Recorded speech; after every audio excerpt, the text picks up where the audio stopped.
Saludos nuevamente, jóvenes de sexto grado. En esta oportunidad les voy a socializar la semana número 20 de Ciencia y Tecnología, sexto grado. El título de la lección se llama Magnetismo y en el primer momento, que es el momento de la indagación, dice que probablemente esté familiarizado con algunos objetos como los adornos que puedes colocar en la puerta de un refrigerador o los timbres de tipo campana de tu centro escolar. Ambos tienen en común que para su funcionamiento hacen uso del magnetismo. En el entorno hay varios objetos que necesitan del magnetismo para su funcionamiento. Este fenómeno será nuestro tema de estudio durante la semana. Y tenemos el magnetismo en nuestro entorno. ¿Qué te parece si comenzamos por ayudar a nuestros amigos? Pon atención a sus experiencias y responde en tu cuaderno de trabajo las preguntas que se plantean. Y aparecen las imágenes. Ahí tenemos el imán que está, digamos, con atracción hacia unos clavos. Y también tenemos ahí diferentes imanes, el polo sur con el polo norte del imán. Estos se atraen, pero igual polo, pues estos se repelen. Y también tenemos la imagen de una brújula donde la aguja pues está en dirección, básicamente casi como para el norte. Y pues ahí están los amiguitos preguntando y uno de ellos dice, cuando he jugado con imanes, he notado que algunos objetos, como los clavos, son atraídos, pero hay otros que no. Lo mismo me ha pasado cuando he colocado o retirado adornos con imanes en la puerta de un refrigerador. ¿Por qué pasará este fenómeno? Pues esta es la respuesta sugerida, que dice, el magnetismo funciona solo con objetos metálicos que tienen átomos de hierro, níquel, cobalto, gadolinio o disprosio. Esos son ejemplos. Con esos metales pues existe la atracción.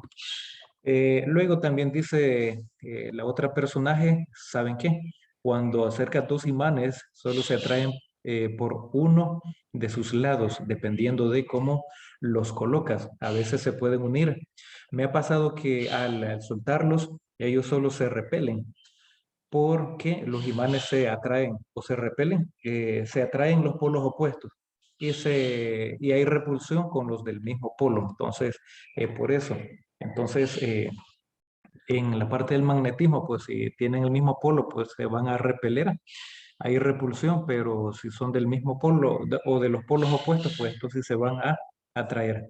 Y dice también el otro personaje, el otro día me fijé en algo muy curioso. Si aproximas una brújula a un imán, la aguja siempre se orienta señalando uno de sus extremos. ¿A qué se deberá esto? Pues señala al polo norte y se debe a que la aguja de la brújula está hecha de una alineación de acero permanentemente magnetizado y por eso se tiene que mover. Vamos al segundo momento, que es la creatividad.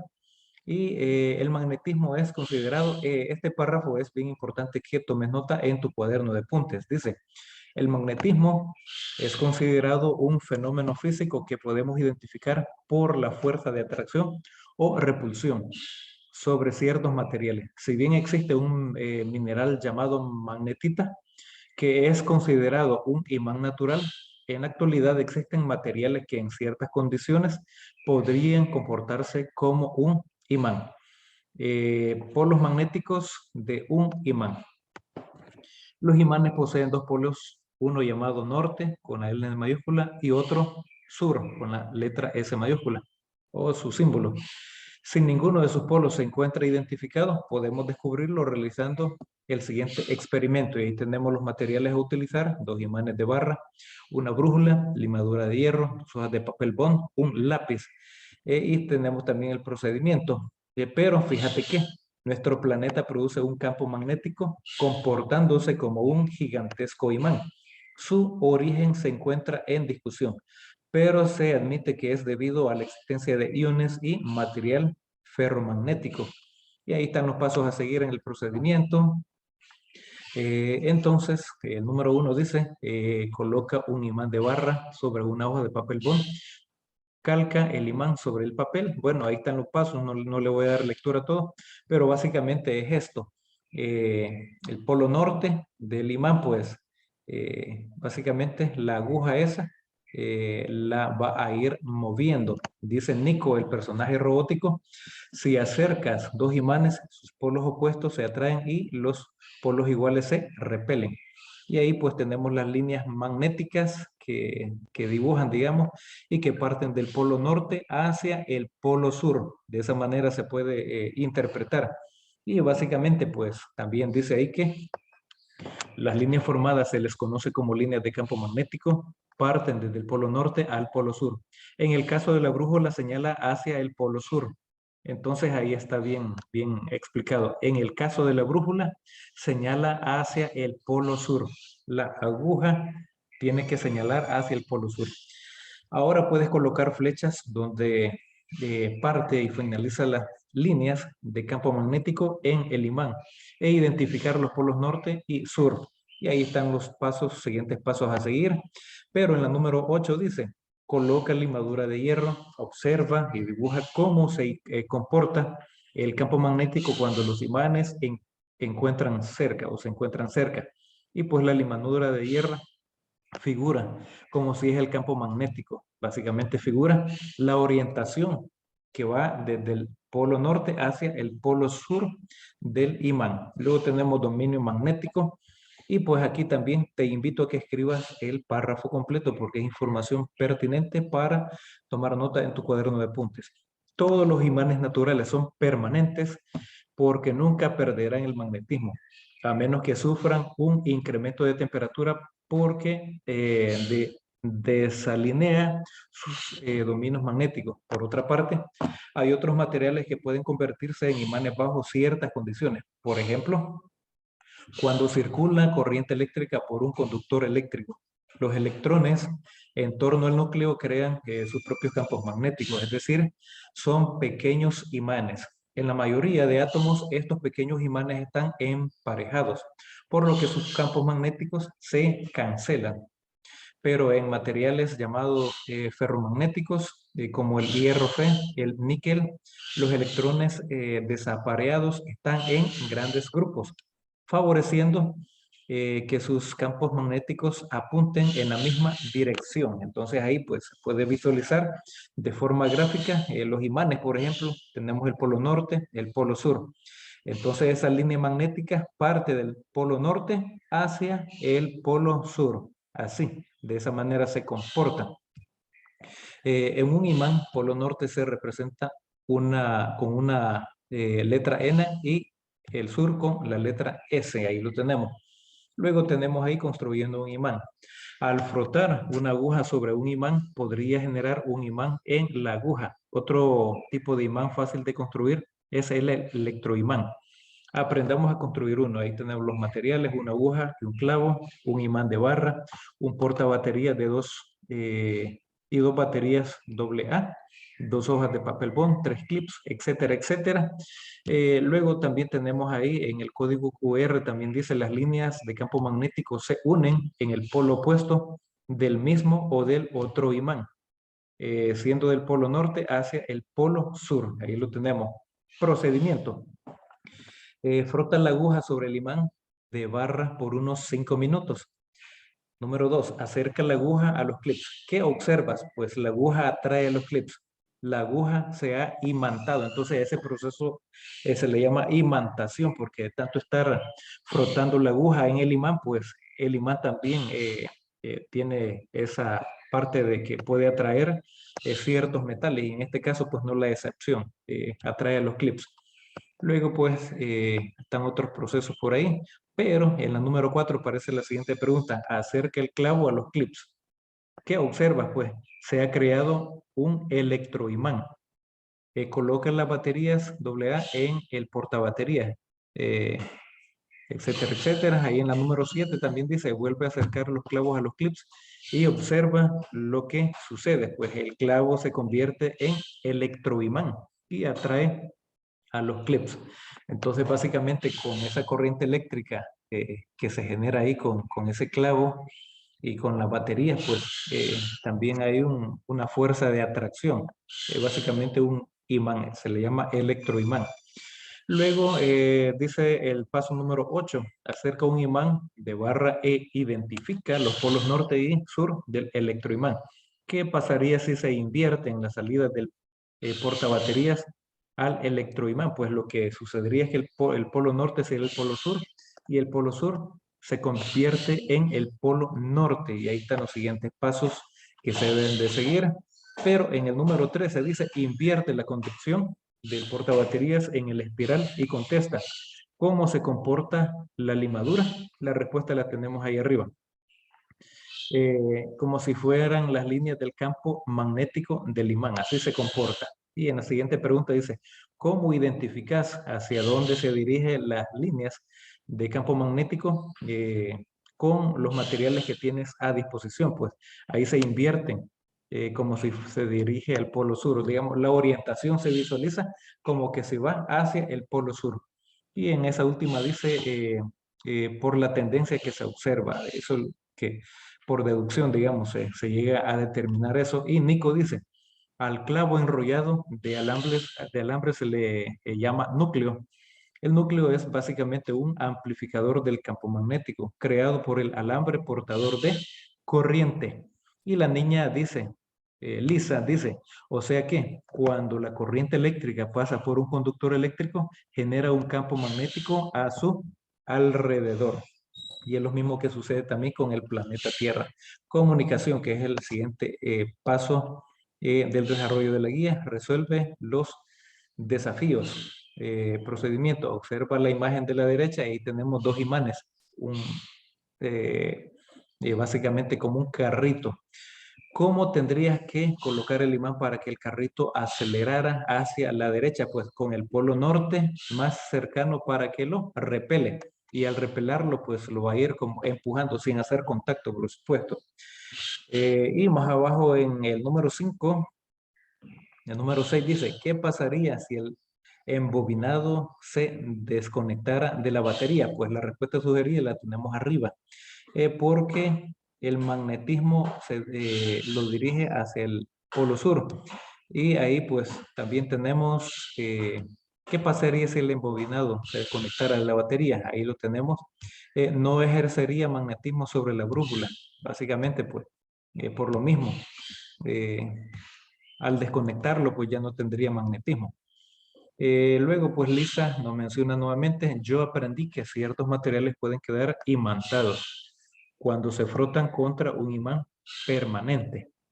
¿Y qué aprendimos? Ahí dice, visualizamos la línea de campo magnético de un imán de barra e identificamos sus polos norte y sur.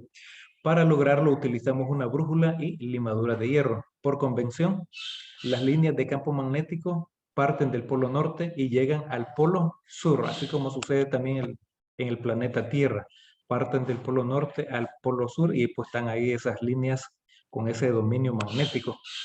El alineamiento de los dominios magnéticos de los materiales ferromagnéticos es el responsable de ser atraídos por los imanes. Algunos objetos a nuestro alrededor están hechos de nuestros o de estos materiales. Además dice que al acercar el polo sur del imán al clip metálico, este será atraído porque internamente los polos norte de los dominios magnéticos del clip serán atraídos por el polo sur del imán externo. Por esta razón, el clip siempre es atraído por el imán y jamás repelido. Los materiales ferromagnéticos más conocidos son hierro Fe, níquel Ni y cobalto Co. Ahí lo tenemos y esos elementos pues los podés visualizar, los podés encontrar también en el respectivo orden en la tabla periódica de los elementos. Y tenemos el resumen.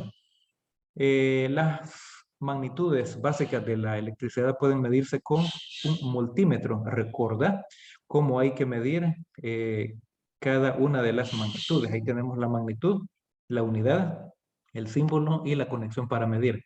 La magnitud, por ejemplo, resistencia eléctrica, ohm, que es el ohmio, y el símbolo es ese símbolo. Y eso pues se puede utilizar en paralelo. El voltaje, pues volt, y el símbolo es la letra V mayúscula y en paralelo. Corriente eléctrica, ampere, y el símbolo es A, y la conexión para medir pues en serie. El valor teórico de la resistencia eléctrica se puede obtener mediante el código de colores. Y ahí pues para cada color pues hay un número específico que lo vamos a ver más adelante en la evaluación. Los circuitos eléctricos se pueden representar mediante diagramas. Los valores de la magnitud de los elementos eléctricos pueden cambiar dependiendo de los valores de los demás elementos del circuito. Los dos tipos de conexión estudiadas son, y ahí los tenemos, el diagrama, digamos, en serie, el serie que va uno después del otro. Ahí tenemos resistencia 1, resistencia 2, resistencia 3 y resistencia 4. En serie, la corriente eléctrica tiene el mismo valor en todas las resistencias del circuito. El voltaje de la batería se distribuye en cada una de las resistencias. Y luego tenemos el diagrama de circuito eléctrico, donde tenemos en paralelo y tenemos tres básicamente resistencias. Paralelo significa que no va una después de la otra. La corriente eléctrica se distribuye en cada resistencia y el voltaje es idéntico en cada resistencia. Luego decimos ahí que el polo norte de una brújula siempre se orienta al polo sur de un imán. Si movemos una brújula alrededor del imán, podemos descubrir las líneas invisibles del campo magnético. Además, los imanes pueden atraer a los materiales que tengan hierro, níquel o cobalto debido a sus dominios magnéticos. Ahí lo podemos visualizar en las tres figuras de lo que se acaba de leer. Luego tenemos la evaluación. De esto sí, te lo recomiendo que lo hagas de forma completa porque es información importante como tipo resumen. Luego tenemos la evaluación. Eh, a continuación, se presentan tres diagramas de circuitos eléctricos A, B y C. Encuentra el valor de las resistencias eléctricas equivalentes a cada uno. Observa la figura D, que muestran dos circuitos eléctricos formados por una batería, interruptor y dos luminarias. Responde en tu cuaderno de trabajo. Y pues en la literal A, pues tenemos ahí que es un circuito en paralelo. Y al sumar, digamos, la resistencia tenemos 24 ohm, que son 24 ohmios. Luego el siguiente circuito es un circuito mixto. Ahí tenemos en serie y también tenemos en paralelo. Ahí tendríamos nosotros 59 ohm, que son 59 ohmios. Y en el literal C es un circuito en serie y ahí pues tendríamos nosotros 491 ohmios. Además, ¿cuál es el tipo de conexión? Ahí lo tenemos ya. Si a cada uno de estos circuitos se les retira una luminaria, ¿cuál circuito se iría iluminado? Pues el A, porque el A es en paralelo y el paralelo pues no importa si se le desconecta uno o dos o deja funcionar uno por ahí, siempre los demás estarían funcionando. Y el otro pues en serie, el que tenemos al lado derecho. Elabora un diagrama eléctrico de cada uno de los circuitos. Pues es similar, como es en paralelo, uno va enfrente del otro. Y en este que es en serie, pues ese va uno después del otro. Luego dice, observa la figura, resuelve en tu cuaderno de trabajo. Encuentra el valor de las resistencias eléctricas utilizando el código de colores. Va, el color rojo primero en la primera resistencia representa el número 2 y el color amarillo tiene el valor de 4. Y el verde sería multiplicado por 10. 24 por 10, 240 ohmios. Y el siguiente, pues, el color rojo es 2, el color negro es 0, y ese otro negro sería por 10. Entonces sería 200, o 20 por 10 sería 200 ohmios. ¿Qué valor tendría la resistencia equivalente si se conectan en serie? Pues 440 ohms. Además, pues ahí tenemos qué valor tendría la resistencia equivalente si se conectan en paralelo, pues básicamente serían 3 voltios. Y a partir de la figura F, bueno, ahí tenemos también estas otras resistencias. El color azul representa o vale 6. El color morado pues sería 7. Y el color rojo en ese caso sería multiplicado por 10, 67 por 10, 670 ohmios. Luego tenemos el 20 por 10. ¿Por qué? Porque el color rojo dijimos que 2, el color negro es 0 y el color naranja sería multiplicado por 10. 20 por 10 serían 200 ohmios, haciendo un total de 870 ohmios. Luego, pues ahí hay que dibujar las líneas del campo magnético y serían más o menos así. Del polo norte parten al polo sur en cada imán, del polo norte al polo sur, del polo norte al polo sur. Pero si se voltea, digamos, uno de los imanes, entonces sería todo lo contrario, del polo norte al polo sur, del polo norte al polo sur. Siempre se mantiene esa tendencia de las líneas magnéticas. Luego dice, observa la figura G y ahora responde, ahí tenemos la figura G. ¿Cuál es el polo norte y cuál es el polo sur? Pues el polo norte, ahí lo podemos visualizar, es el del color verde y el polo sur sería donde recibe las líneas magnéticas, el color rojo. Luego dice, si se acerca una brújula al polo norte del imán, ¿qué zona del imán señalará? La aguja de la brújula pues señala al polo sur. Luego tenemos aquí, observa la figura H. Luego responde, se acercan grapas al campo magnético originado por el electroimán. ¿Qué pasarán o qué pasarían con ellas? Pues serían atraídas hacia el imán. Si desconectamos uno de los cables del electroimán, ¿qué pasaría con las grapas? Pues no serían atraídas porque ya no habría magnetismo. Y dice pues ahí el personaje, las líneas de campo magnético en un imán parten del polo norte y llegan al polo sur. Luego pues el número 7 tenemos ahí a partir de la figura I. Contesta, ¿dónde está el polo norte y sur del embobinado? Pues hay que visualizar el embobinado y ahí pues podemos visualizar, digamos, esas líneas magnéticas de dónde parten. Si parten, digamos, del lado derecho, entonces ese es el polo norte. Y sí, efectivamente. Entonces el lado derecho, el extremo derecho, es el polo norte y llegan hacia el polo sur, que es el extremo del lado izquierdo. Y luego tenemos en tecnología, esta información pues también es de suma importancia tenerla por ahí anotada en su cuadernito de apuntes. Entonces te invito a que lo escribas porque de esa manera pues vas a tener la evidencia de que has trabajado lo suficiente. Y esta pues es la semana número 20 de Ciencia y Tecnología de sexto grado. Recordá, ahí pues se socializa también la evaluación, semana 20. Espero que sea de mucha utilidad, jovencitos, y nos encontramos en la próxima.